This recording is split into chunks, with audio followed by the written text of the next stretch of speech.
ఇక్కడున్న విద్యార్థులందరికీ ఒక్క విషయం చెప్పాలనుకుంటున్నాను. మన జీవితంలో ఒక మంచి మిత్రుడు కావాలంటే ఇక్కడి నుంచే సెలెక్ట్ చేసుకోండి. మీ స్కూల్లో మీ పక్కన యూనిఫామ్ వేసుకుని కూర్చునే వాళ్ళెవ్వరూ నీ నుంచి ఏమీ ఆశించేవాళ్ళు కాదు. వాళ్ళలో ఈర్ష్య ఉండదు, ద్వేషం ఉండదు, నిజాయితీ మాత్రమే ఉంటుంది. ఏదో ఒక రోజు మనం చాలా గొప్పవాళ్ళం అవుతామని తెలిసి వాళ్ళు మనకు మిత్రులు కాలేదు. వాళ్లే మనం ఎంత గొప్పవాళ్ళం అయినా మనలో తప్పుంటే ఎత్తి చూపిస్తారు. ఈ విషయాలన్నీ చెప్తుంటే నాకు నా బాల్యం గుర్తొస్తుంది. ఇప్పుడు మీ అందరికీ మంచి బట్టలున్నాయి, తినడానికి మంచి తిండుంది, చదువుకోవడానికి పుస్తకాలున్నాయి. కానీ ఇవన్నీ ఏమీ లేని ఒక మామూలు అశోక్ కుమార్ని మీరు ఊహించగలరా? అప్పుడు నేను ఒట్టి అశోక్ కుమార్ని, పేదవాడైన రాజ్ కుమార్ కొడుకు అశోక్ కుమార్ని. బట్టలు కొనుక్కునే స్తోమత లేక మాసిపోయిన చొక్కా, మోకాల దగ్గర చినిగిపోయిన నిక్కర్తో స్కూలుకు వెళ్లిన అశోక్ కుమార్ని. కొడుకు కొనుక్కునే గతి లేక ఆకుల్ని అడ్డం పెట్టుకుని వర్షంలో తడుస్తూ స్కూలుకు వెళ్లిన అశోక్ కుమార్ని. ప్రతి మనిషి జీవితంలోనూ తను పైకి రావడానికి కారణమైన ఒక మనిషి ఉంటాడు. నాకు కూడా అలాంటి ఒక స్నేహితుడు ఉండేవాడు. చెవిపోగు పెట్టుకున్న ఆ స్నేహితుడు, నేనేదో లైఫ్లో సాధిస్తానని కలవగన్న స్నేహితుడు, నేను ఇవాళ ఈ స్థితిలో ఉండడానికి కారకుడైన నా స్నేహితుడు బాలకృష్ణ.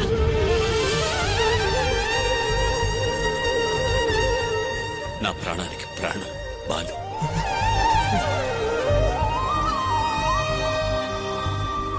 నా బాలు.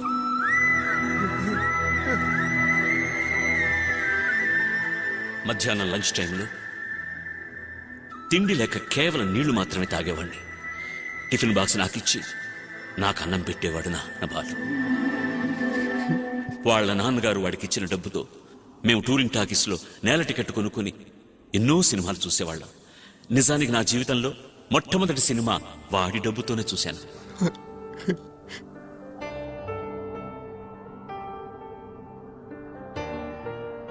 నాకెంతో ఇష్టమైన జీళ్లు వాడే కొనిపెట్టేవాడు. తనకన్నా నా గురించే వాడు ఎప్పుడూ ఆలోచించేవాడు. నేను ఎంతో ఉన్నత స్థాయికి ఎదగడానికి వాడు అనుక్షణం కష్టపడేవాడు. వాళ్ళ నాన్న లేనప్పుడు నన్ను వాడు షాప్కి తీసుకెళ్లి నాకు హెయిర్ కట్ చేసి నన్ను అందంగా తయారు చేసేవాడు.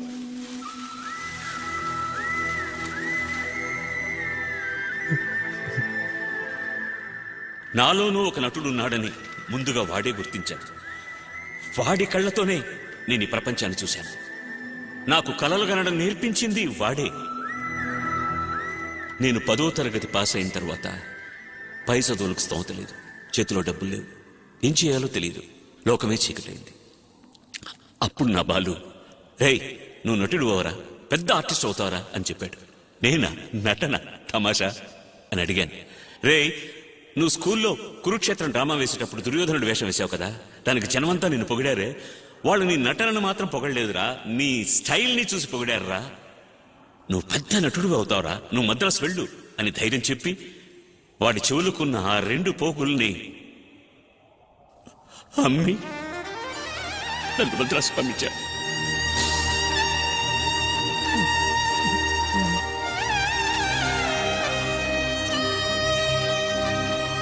నేను ఈ రుణాన్ని ఎప్పుడూ ఎలా తీర్చుకోగలను అని వాడిని అడిగాను.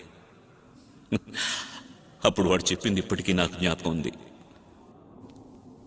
నువ్వు నాకు తిరిగి ఇవ్వాల్సిందేమీ లేదు అశోక్, కానీ నువ్వు గొప్పవాడవై ఇచ్చే స్థాయిలో నువ్వు ఉండి ఎవరైనా నీ సహాయం కోరి వచ్చినప్పుడు నన్ను గుర్తుంచుకో, అది చాలు అన్నాడు.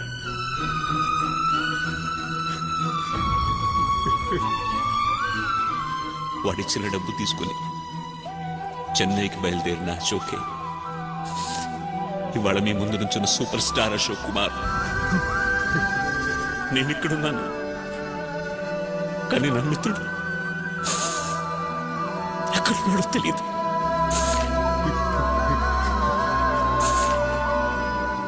ఎక్కడున్నాడో తెలియదు.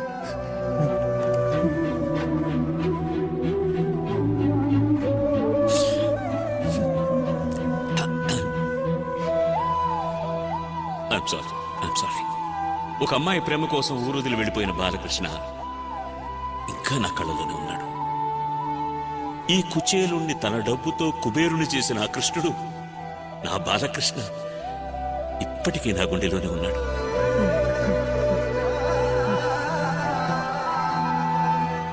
మిత్రమా, నీ మిత్రుడు ఈరోజు ఇంతటి స్థాయిలో ఉన్నప్పుడు నా పక్కన నువ్వు లేవే అన్న బాధ ప్రతి నిమిషం నన్ను తురుస్తూనే ఉంటుంది. పెద్దవాళ్ళు మాతా పితా గురువు దైవం అంటారు.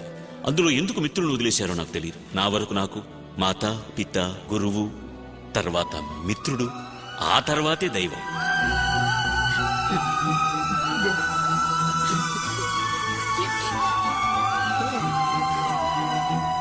తెలుగు తల్లికి వందనం, తెలుగు వారికి వందనం.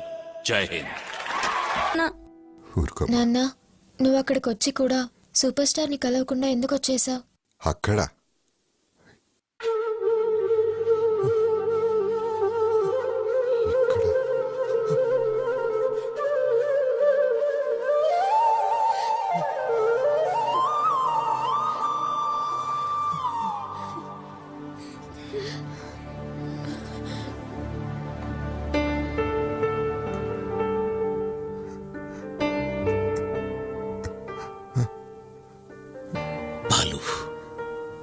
Balakrishna,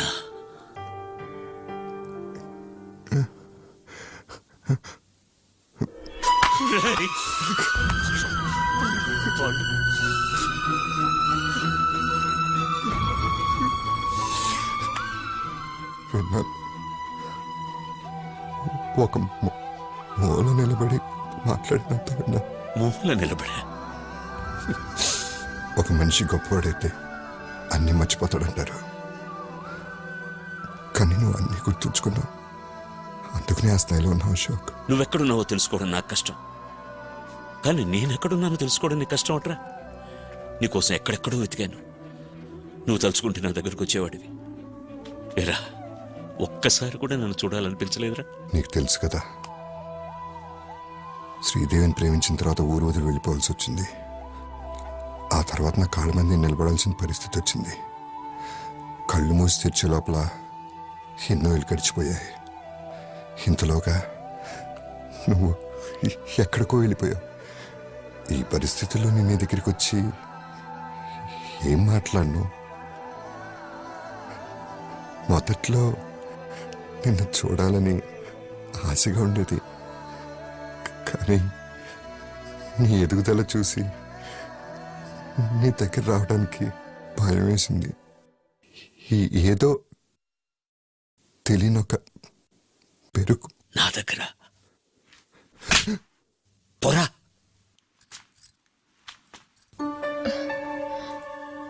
Sridevi,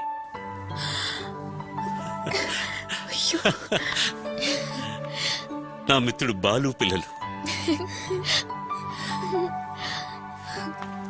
so sweet. మీ పేర్లేంట్రా? శోభ, గీత, అశోక్ కుమార్. అంకుల్, మీతో ఒక ఫోటో తీయించుకోవచ్చా? ఫోటోనా? ఇక నుంచి మీరందరూ నాతోనే ఉంటారు. వద్దు. ఏంట్రా, ఉన్న ఊరు కన్నా గొప్ప ఊరు ఏది లేదని నాకు తెలుసు, కానీ నీకన్నా నాకు సొంత వాళ్ళు ఎవరు లేరురా. ముందు నేను వెళ్తాను, నీకోసం అన్ని రెడీ చేసి వస్తాను. ఏంట్రా ఆలోచిస్తున్నావు? నా గురించి నీకు తెలుసు కదా. నేను ఒక్కసారి చెప్తే రా.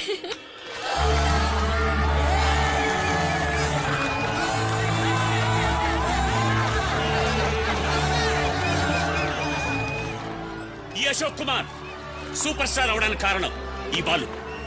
మీ బాలు నా ప్రాణ స్నేహితుడు బాలు.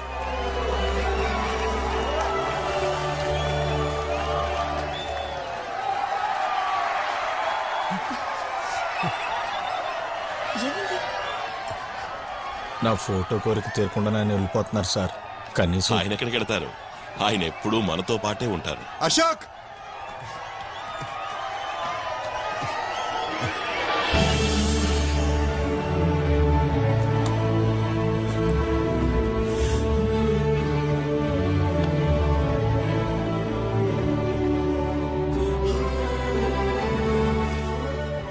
మంచి మిత్రులు దొరకటం దేవుడిచ్చిన వరం.